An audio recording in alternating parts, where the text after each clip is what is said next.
Oh, messy desk. I guess some things just never change. Oh, what is up, fellow procrastinators?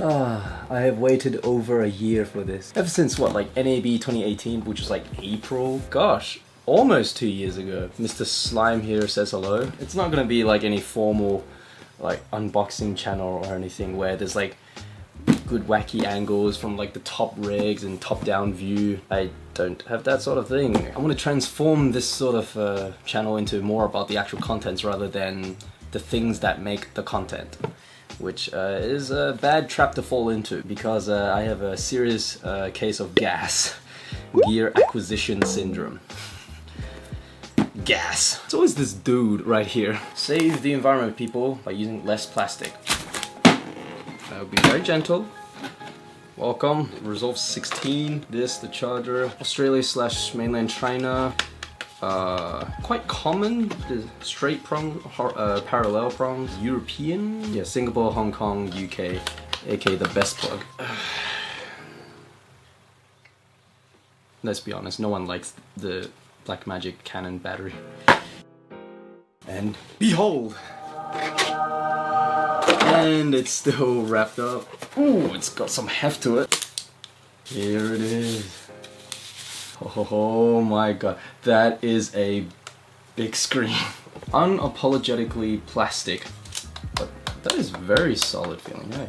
Buttons, a bit mushy, a bit too mushy for my liking. Especially this snapshot camera. This one's got some click to it, not too much. Front recording button, which I think I will never use. The ports, like so. Oh, I like this, by the way, it's like a custom lens cap.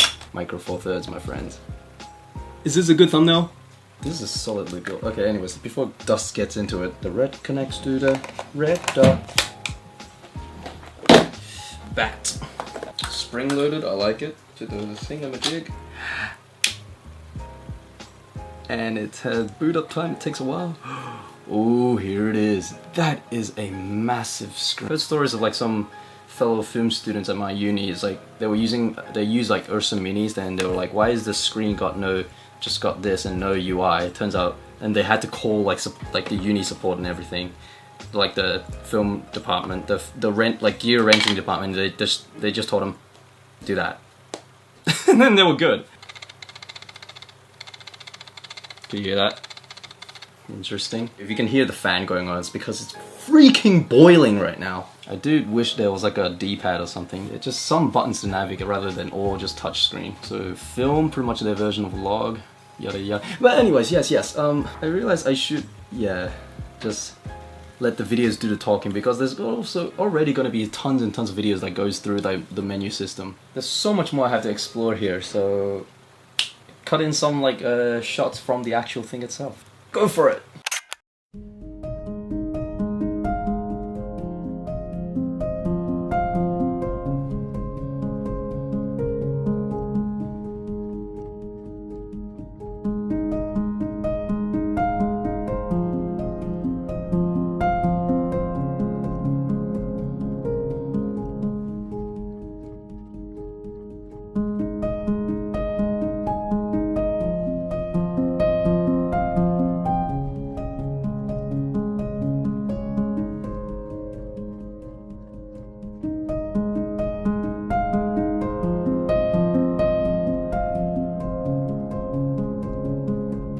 Okay, finally, after got this bloody audio delay. Alright, after what feels like 2 hours of just like me setting up, I did not think this handlebar would act as like a sort of monitoring thing. So the first thing that I was surprised to learn was that my SD card from like back in the day when I shot on like G7 and the 80D like works like in 4K, like 24 FPS.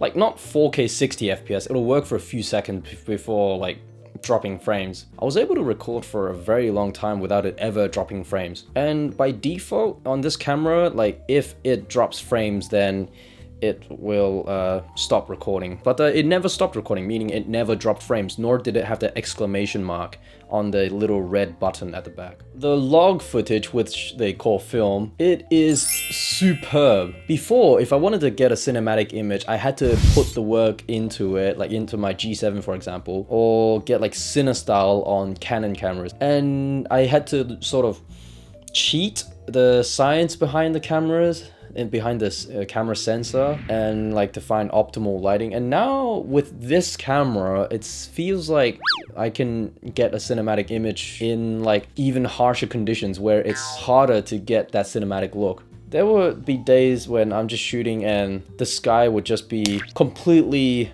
nuclear white, no questions, white, no. But with this camera, even if it's what, like midday, I could still see some info, like some textures of my forehead, because this will be the bit that's been hit, and then in the old cameras this will be completely blown out. Yeah, and then I would still see some hints of blue in the skies in the background. And the roll off, like from highlight to just like properly exposed skin, it's amazing. The low light performance, it's like, wow, holy crap, how the hell is it doing that? Sort of amazing. Yes, it's grainy at 3200, but there's no weird like purple magenta like sort of color shift. And yeah, this is the G7, kind of unpleasant looking. And here it is graded.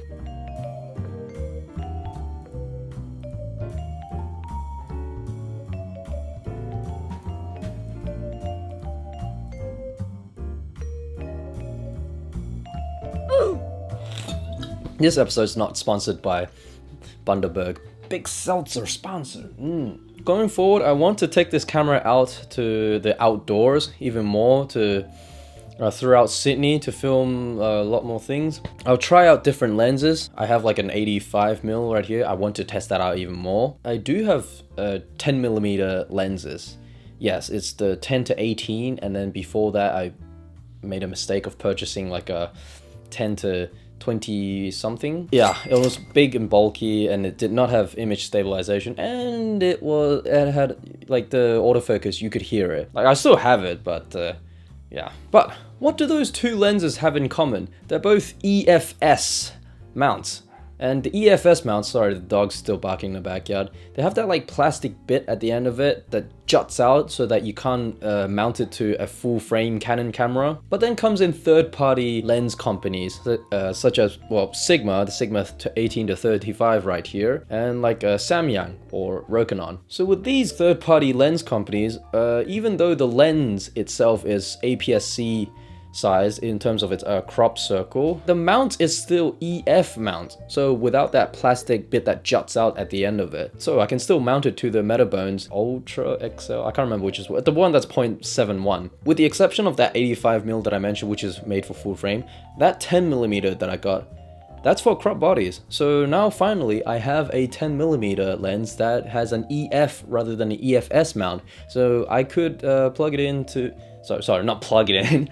I could mount it to this Metabones speed booster right here, which is attached to the Pocket 4K, and get a wide 10 I can't even speak properly. A 10mm look in 4K. It is very hard to say the word millimeter. Here are some shots of what 10mm look like in true 4K.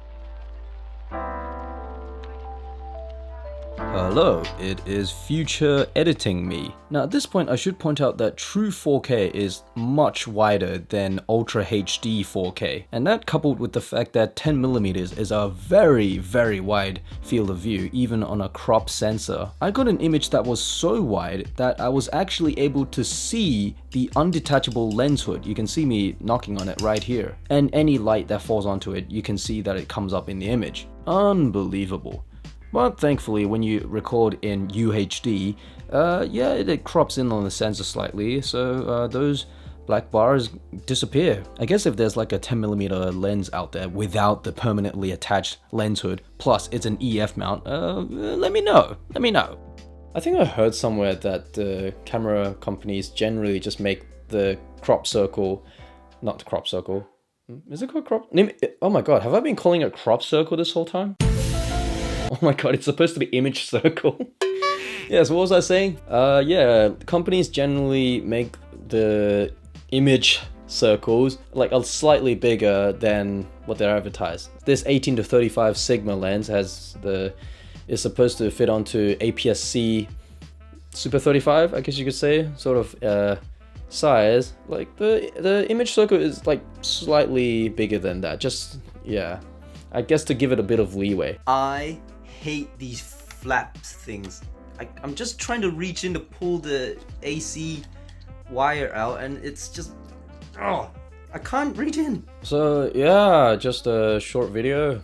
Yeah, nothing else to discuss. A short video that took, I don't know, 2 hours to set up all the tripods, wires, batteries, lights. It's a mess. This is supposed to be plugged into an SSD and I don't even have that. I'm just using SD card, which again, surprisingly works. Sorry, excessive editing in Final Cut Pro. Oh yeah, by the way, I'm so thankful this has a ProRes. This is from me and Monitor Me saying sorry for the messy desk and sorry for like the, I don't know, a very uninspired background.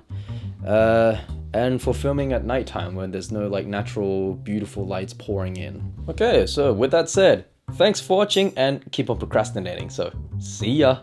First camera slap of the Pocket 4K. Ah, yeah, that was satisfying. Don't ever slap at cameras, please. If you're gonna do that cliched YouTuber camera slap thing, do it with a lens hood, please.